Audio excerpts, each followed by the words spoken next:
twice, and I'm afraid that it probably is going to end up being something that led to the death of a child, I hate to say. It's putting puzzle pieces together of your, suspicions or my own personal theories of what may or may not have happened that night. He turned to look at me, and I looked at him, and I could tell he had a baby with him. She had a T-shirt and either training pants or a diaper on. It was too cold for that, I thought. I hope they find whoever did it. I hope those parents weren't involved. Apparently there was a 50-second phone call made from one of the family's phones to my cell phone. It really just takes the one right nugget of information to kick this thing off in high gear, and that's what we're still looking and waiting for. Lisa is the little girl that was going to hold this family together, that linked them together. She's everything. She's our little girl. She's completed our family, and she means everything to my boys, and we need her home. I can't be without her. Tonight, an exclusive for you in the missing baby Lisa case. The child's parents, Deborah Bradley and Jeremy Irwin, say baby Lisa was snatched from her crib in the dead of night more than a month ago. The night baby Lisa vanished, 3 of the family's cell phones also disappeared. But one of those phones made a call to a woman named Megan Wright, and she is the ex-girlfriend of Jersey, the local homeless handyman who was allegedly working nearby that night. We now have a clue about that mystery phone call. A guy named Dane supposedly had my phone all of Monday and Tuesday night, the 3rd and the 4th of October, to the point where nobody else could have used my phone.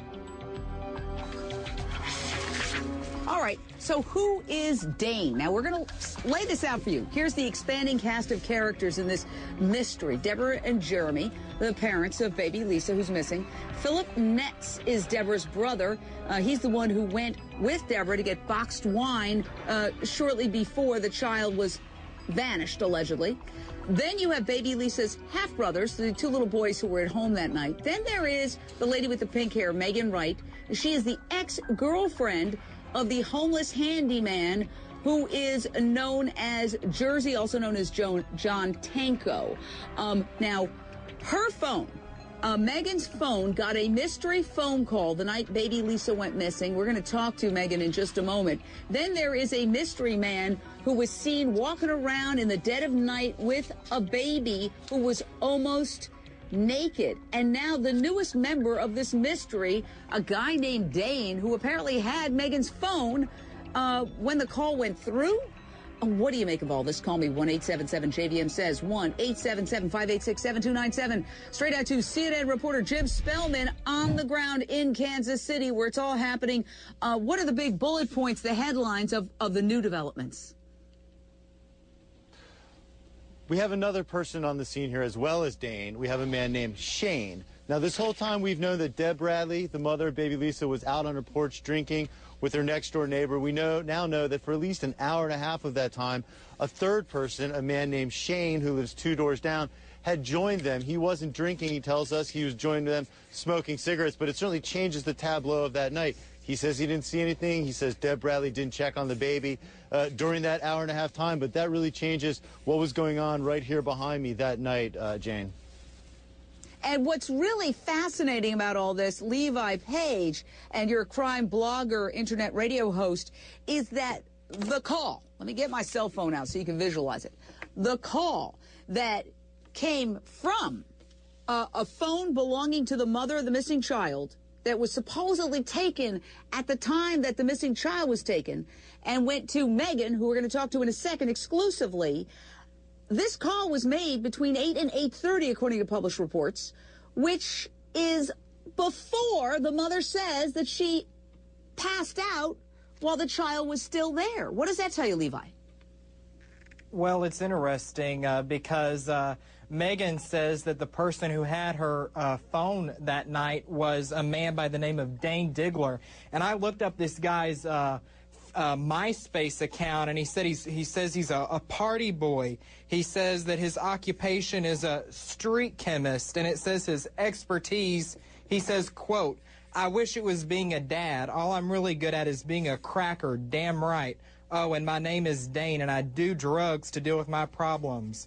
Anyways, later, So this is not a very savory individual here, and there's a lot of cast of characters in this case, and I think the two people that could sort this all out for us would be Deborah Bradley and Jeremy Irwin, and they are not cooperating with the police. They refuse to sit down for separate interviews. They refuse to sit down together, and they have yet to allow their children to be interviewed by a child specialist in the police department. So why are they not clearing all of this up? That's the big question.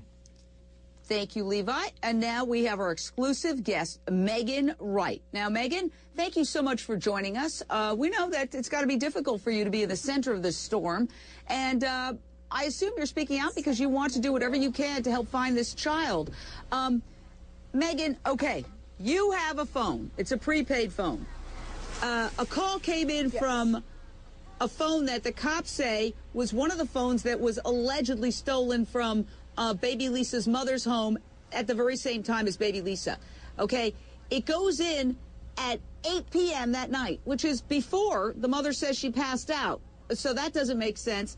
The second thing is you're telling me that your phone belongs to or was in the possession of Dane. Tell us about this guy Dane, because Levi Page is claiming that he's into drugs. Well, there was 8 people living at the house at the time, 5 adults and 3 kids. So my phone was pretty much community, which has been questioned, but it's true. Dane was, from what I was told, I was downstairs at the time that apparently the phone call took place. But from people in the house, what I've heard is that Dane had my phone all night to the point where nobody else could use it because there were so many incoming text messages and phone calls for him. Okay, now, as far as your ex-boyfriend, John Tanko Jersey, who was allegedly working in that neighborhood that night and has been arrested on totally different charges, and he's appeared in court on totally different charges. There he is. Megan, you told us that Jersey was into drugs, specifically meth. Let's listen. Let's listen to what you said.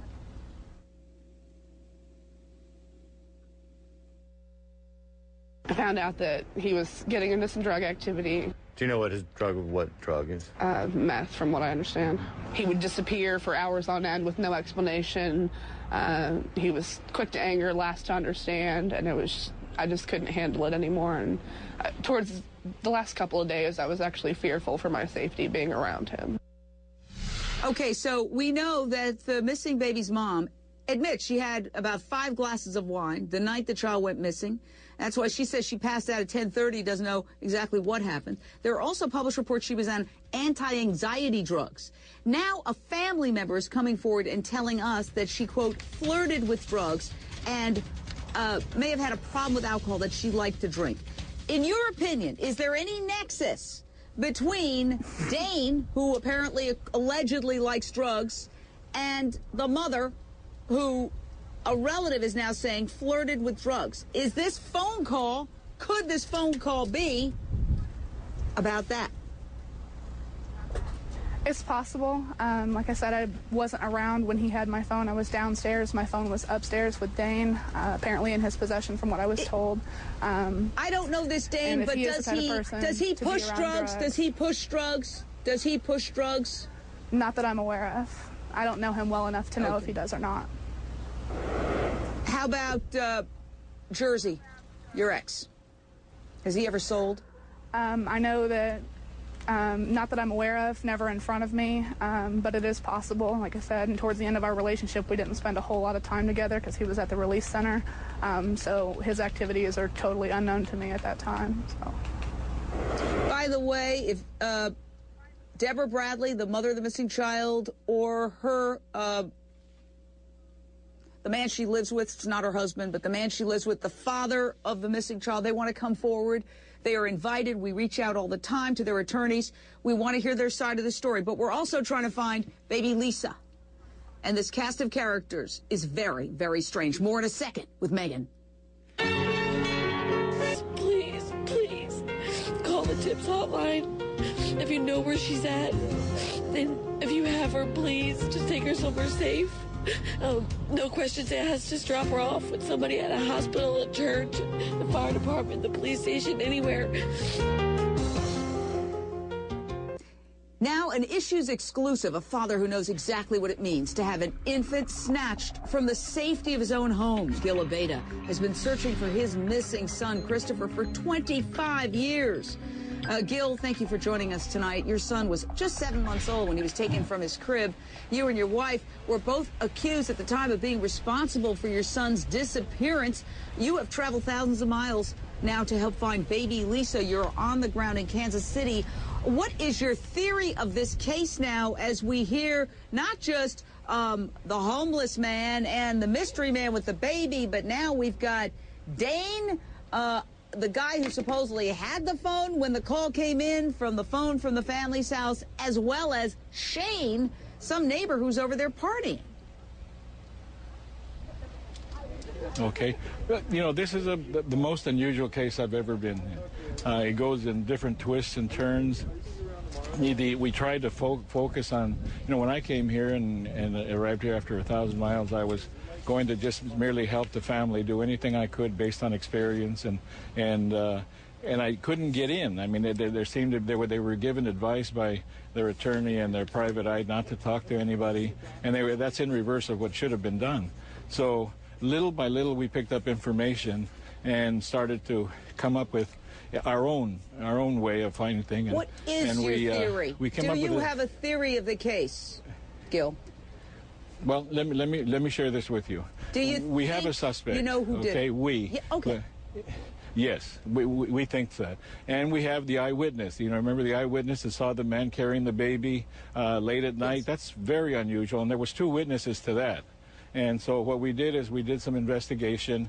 I have prepared a 7-page report to the FBI and to the police department. They are reviewing it, and we feel somewhat confident that we're on the right trail. Okay, I know you can't name names, and I don't want you to for legal reasons, but is your suspect someone who is known to the family? Is your suspect someone who is known to the family? Yes, it is. Is it someone who lives in the community? These kind of cases focus always on... Yes. Is it someone who lives in the community? Yes, it is. I don't want to play 20 questions with you, but we've got a big cast of characters here. Let me ask you this. Do you think cops are about to make an arrest? I think they're working on it. I think they're trying to find out and validate the information that we gave them. I don't know how close they are because they don't report to me. I don't report to them. We just gave them the information. Same with the FBI. But I can say that yes. The prosecutor's office says it could be years before this case is solved. Quote, there is no case. Nothing has been presented to us. If it gets solved, it'll be solved years from now. At this point, nothing has been presented to our office. But you're saying something completely different. I'm saying to you that we have prepared a document naming a suspect near the family that has the experience, had the opportunity to be able to do this. Also, I want to add that that had the training to do this. Remember that, training to do this. And so we covered every aspect of the house, of the... I don't want to interrupt you, but Pat Brown, criminal profiler, is shaking her head. And a snickering. Yes, I've read this. I see that Gil believes that there actually wasn't a kidnapper, and this child left that house alive. There is absolutely zero proof of that, and there are dogs, cadaver dogs, that say otherwise. Now, we have another interesting thing. Birds of a feather flock together. We have Jersey, we have this new fella, both of them apparently into drugs. My guess is that house may be a meth house because we got one phone for everybody, kind of unusual, and the phone call comes from Bradley Irwin residence. So what's that connection? I would say there's a connection drug-wise. And one more thing. Remember Deborah Bradley once said that she saw the baby at 10:30 and now she's backed it up to 6? Well, my guess is it's because that phone call was made at 8:30 or whatever it was, and now she's going to have to say, maybe I made a drug call and somebody came over and they took the baby then. Okay. So that's why I think she backed the time up. This is all speculation. Thank you, Pat, but we do not know. There are no suspects. Cops are saying there are no suspects, and no one has been named, even as a person of interest. Everyone's invited on.